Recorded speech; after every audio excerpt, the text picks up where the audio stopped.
Hello everyone. TS intermediate first year అలాగే second ఇయర్కి సంబంధించి సప్లిమెంటరీ హాల్ టికెట్స్ అనేది రిలీజ్ చేయడం జరిగింది. అఫీషియల్ వెబ్సైట్లో హాల్ టికెట్స్ రిలీజ్ చేశారు. ఇక్కడ మీకు డిస్క్రిప్షన్లో డైరెక్ట్ లింక్ అనేది ఇస్తాను. ఆ లింక్ క్లిక్ చేయగానే ఇంటర్ఫేస్ అనేది మీకు ఈ విధంగా ఓపెన్ అవుతుంది. సో ఇందులో స్టూడెంట్స్ హాల్ టికెట్ ఐపాస్ 2024 మీద క్లిక్ చేయండి. ఫస్ట్ ఇయర్ అయితే ఫస్ట్ ఇయర్ మీద క్లిక్ చేయండి. సెకండ్ ఇయర్ అయితే సెకండ్ ఇయర్ మీద క్లిక్ చేయండి.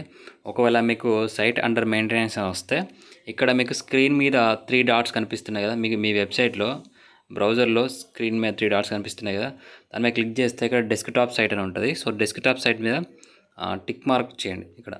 సో ఇలా చేస్తే మీకు సైట్ అనేది మీ వెబ్సైట్ అనేది ప్రాపర్గా వర్క్ అవుతుంది. సో కొన్ని సార్లు మీకు అండర్ మెయింటెనెన్స్ రావడం జరుగుతుంది. సో అలా వచ్చినప్పుడు మీరు దాన్ని రీఫ్రెష్ చేస్తే మీకు పేజ్ అనేది ఓపెన్ కావడం జరుగుతుంది. సో ప్రజెంట్ మనకి అండర్ మెయింటెనెన్స్ అని వస్తూ ఉంది. సో స్టార్టింగ్లో ఓపెన్ అయింది కదా, సో ఇలా మీకు రిఫ్రెష్ చేస్తూ ఉంటే మ్యాక్సిమం సైట్ ఓపెన్ అవుతుంది. సో ఇది మనకి నైట్ అప్డేట్ చేశారు కాబట్టి ఒకవేళ ఇప్పుడు సైట్ ఓపెన్ కాకపోయినా రేపు మార్నింగ్ కల్లా మనకి వెబ్సైట్ అనేది అందుబాటులో ఉంటుంది. అప్పుడైనా చెక్ చేసుకోండి. డిస్క్రిప్షన్లో లింక్స్ ఇస్తాను. సో ఏమైనా డౌట్స్ ఉంటే కామెంట్ చేయండి. Thank you.